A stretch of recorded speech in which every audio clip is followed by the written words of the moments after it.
우리 그리스도인들이 참 많지요. 통계적으로 약 25억이라고 말합니다. 근데 과연 25억의 그리스도인들이 주의 말씀을 따라서 하나님의 뜻을 알고 바로 생활하고 사는 그리스도인이겠느냐? 아마 그건 의심이 갑니다. 그러나 오늘 말씀 가운데서 보면 사람들이 무모한 짓, 하나님의 뜻이 아닌 일을 해서는 결코 좋은 열을 맺을 수가 없다는 사실을 우리에게 보여주고 있습니다. 맞습니다. 하나님의 말씀, 그것이 뜻입니다. 하나님의 뜻을 따라서 일을 해야 우리가 승리하는 삶을 살 수가 있고 열매를 맺는 것이 되겠죠. 말씀을 통해서 한번 살펴보겠습니다.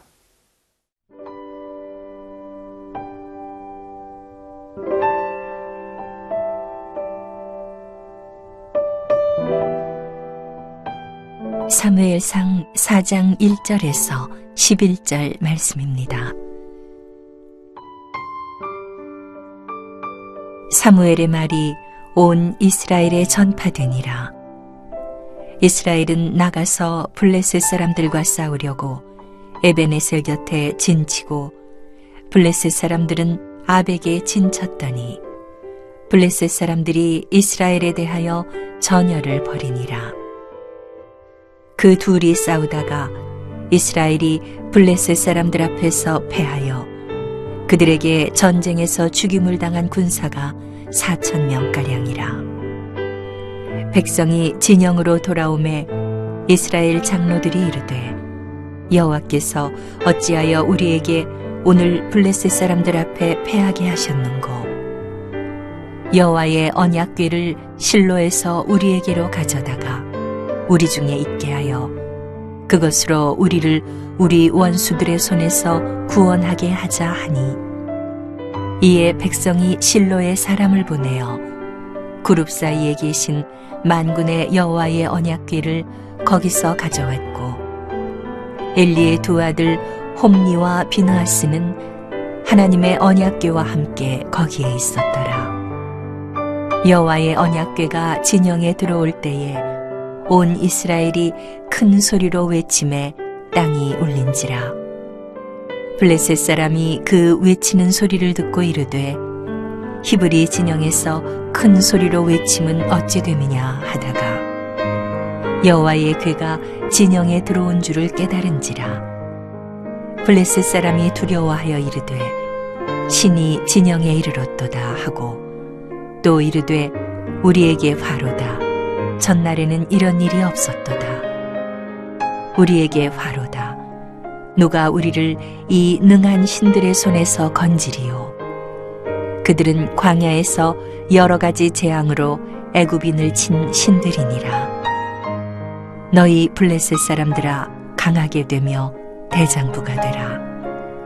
너희가 히브리 사람의 종이 되기를 그들이 너희의 종이 되었던 것 같이 되지 말고 대장부같이 되어 싸우라 하고, 블레셋 사람들이 쳤더니 이스라엘이 패하여 각기 장막으로 도망하였고, 살육이 심히 커서 이스라엘 보병에 엎드러진 자가 3만 명이었으며 하나님의 궤는 빼앗겼고 엘리의 두 아들 홈니와 비느하스는 죽임을 당하였더라.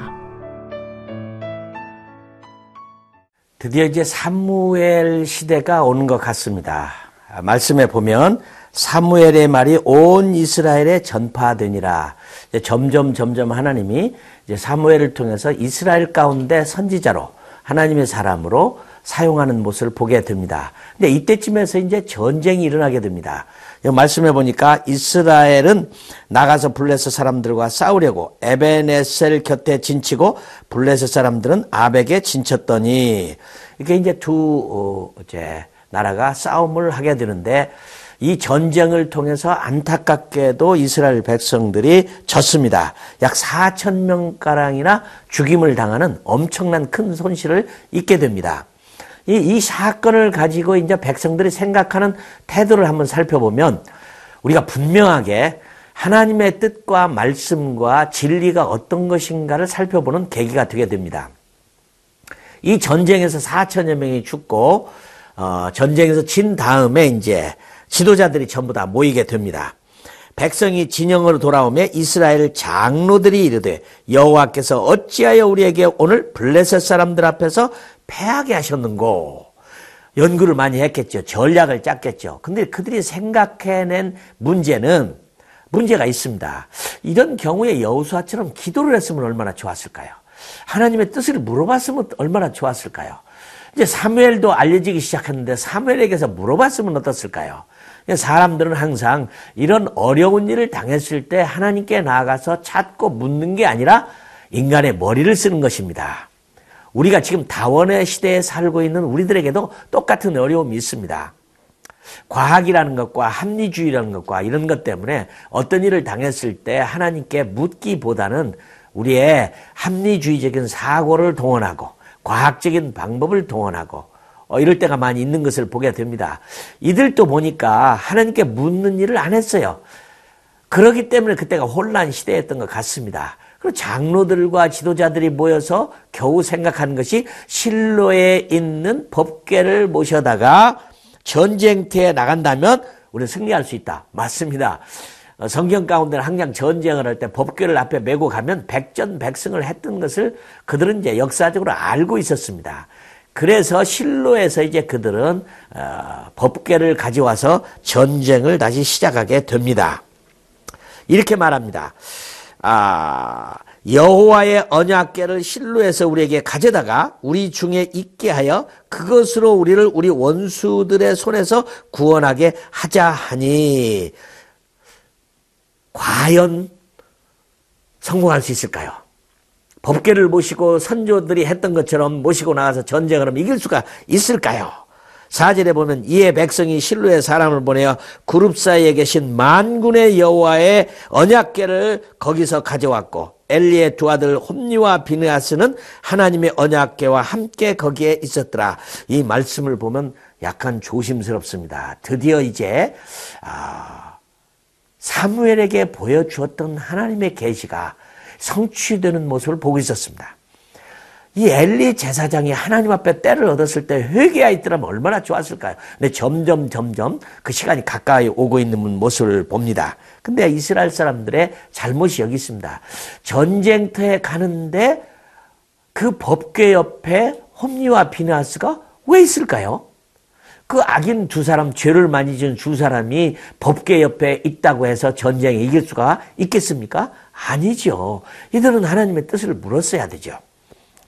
이 언약궤를 매직으로 사용하고 있습니다.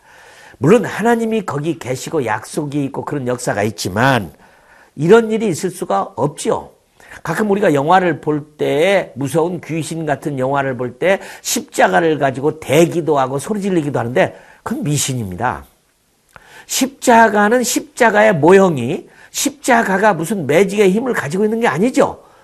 그 십자가에서 달려 돌아가신 예수님 그리고 거기서 흘리신 보혈의 피 그것을 믿는 사람에게 역사하는 십자가지 그 십자가가 귀신을 쫓아내고 그 십자가가 사단을 물리치는 그런 것이 아니죠. 매직이 아닌 거죠. 똑같은 현상을 여기서 볼 수가 있습니다. 십자가를 목에 걸고 다닌다고 해서 큰 역사가 일어날까요? 십자가를 믿지 않는 사람이 십자가를 1000개 목에 걸었다고 해서 기적이 일어날까요? 아니라고 보는 겁니다.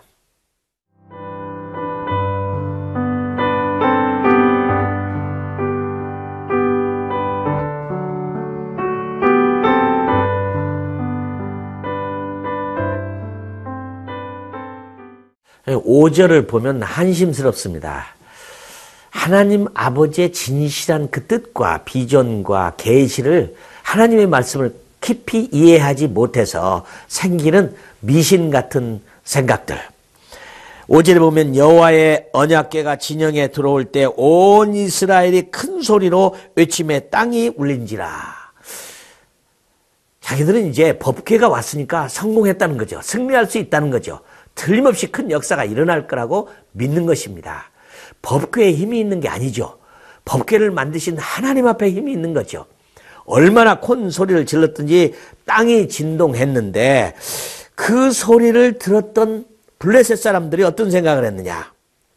블레셋 7절에 보면 블레셋 사람이 두려워하여 이르되 신이 진영에 이르렀도다 하고, 물론 이들도 실수합니다. 법궤가 들어왔다고 해서 신이 들어왔다고 생각하는 이 블레셋 사람들, 또 블레셋은 하나님을 경외하는 사람들이 아님에도 불구하고 법궤의 유력을 알기는 했어요. 법궤가 들어왔으니까 그들은 어떻게 할 것인가. 근데 그들도 인간입니다. 자기들이 힘을 합치고 만들어서 그들이 이렇게 말합니다.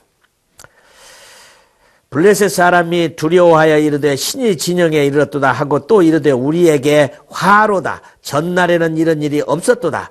우리에게 화로다. 누가 우리들이 능한 신들의 손에서 건지리요. 그들은 광야에서 여러 가지 재앙으로 애굽인을 친 신들이니라. 어떻게 보면 적이 이스라엘을 더 잘 알고 있어요. 큰 위대한 여호와의 역사를 알고 있어요. 그런데 이들도 실수하는 것이 그 법궤만 오면 그렇게 되리라고 생각을 했지만, 또한 이들도 대단한 사람들입니다.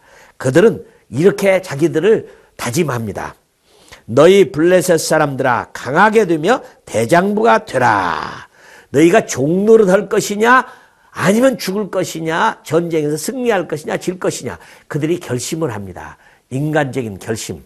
그들도 똘똘히 하나를 뭉쳤다는 겁니다. 그들이 이들과 전쟁을 대항하고 있죠. 참 안타까운 일입니다. 법궤, 그건 굉장한 것입니다. 하나님의 약속이 있고 부활이 들어있고 굉장한 일이지만, 사람들이 그것이 힘이 있다고 생각해서 소리를 지르고 발을 구르고 그렇게 했던 거, 그게 무슨 힘이 있겠습니까? 인간의 힘은 아무리 소리를 질러도, 인간은 아무리 힘을 해도 하나님을 이길 수는 없습니다. 이들이 법궤의 진정한 의미를 알았더라면 얼마나 좋았을까요? 또 한 얘기 소리가 배울 수 있는 것은 적은 항상 강하다는 겁니다. 그러며 무기는 무서운 거라는 겁니다. 하나님을 의지하지 않으면 이스라엘 백성들은 이길 수 있는 능력이 없었어요. 근데 그들은 하나님을 의지하기보다는 삐신을 믿고 있었고, 또 자기들이 성공할 거라고 하는 역사 속에서 그것을 자기들이 똑같이 임한다고 생각을 했습니다. 결국은 그들은 망했습니다. 패전에서 도망가고 3만 명이 죽는 결과를 가졌습니다. 게다가 법궤까지 뺏겨버렸습니다. 그리고 드디어 하나님의 뜻이 성취는 홈리와 비느하스가 한날에 죽고 마는 것입니다. 여러분, 승리는 법궤 그 자체에 있는 게 아닙니다. 하나님을 알아야 되는 것입니다. 하나님의 뜻을 알아야 되는 겁니다. 전쟁은 군인의 숫자나 무기에 있는 것이 아닙니다. 전쟁은 여호와께 속했다고 그랬어요. 이것을 우리 삶에 적용한다면 날마다 우리가 당하는 겁니다. 우리의 삶이 전쟁입니다. 사단과의 전쟁입니다. 영적인 전쟁입니다. 십자가를 목에다 메고 있다고 이길 수 있을까요? 성경을 가지고 있다고 될까요? 말씀을 읽었다고 가능할까요? 말씀을 묵상했다고 가능할까요? 아니죠. 성경 자체가 있는 것이 아니라 그 말씀, 기록된 말씀에 힘이 있는 것입니다. 하나님을 경외하고 두려워하는 그 하나님의 뜻 가운데서 힘이 있는 것입니다. 사람과 능력에 있는 것이 아닙니다. 결국은 불순종과 무지는 이런 엄청난 패배를 가져왔고 파멸을 가져왔습니다. 이제부터 드디어 이렇게 망해버린 이스라엘 가운데 사무엘이 하나님의 말씀을 들고 아주 분명하게 가르쳐주는 장면을 우리가 보게 될 것입니다. 하나님은 살아계시기 때문에 보이지 않는 하나님을 인격적으로 의지하며 우리는 살아야 될 것입니다. 기도하겠습니다.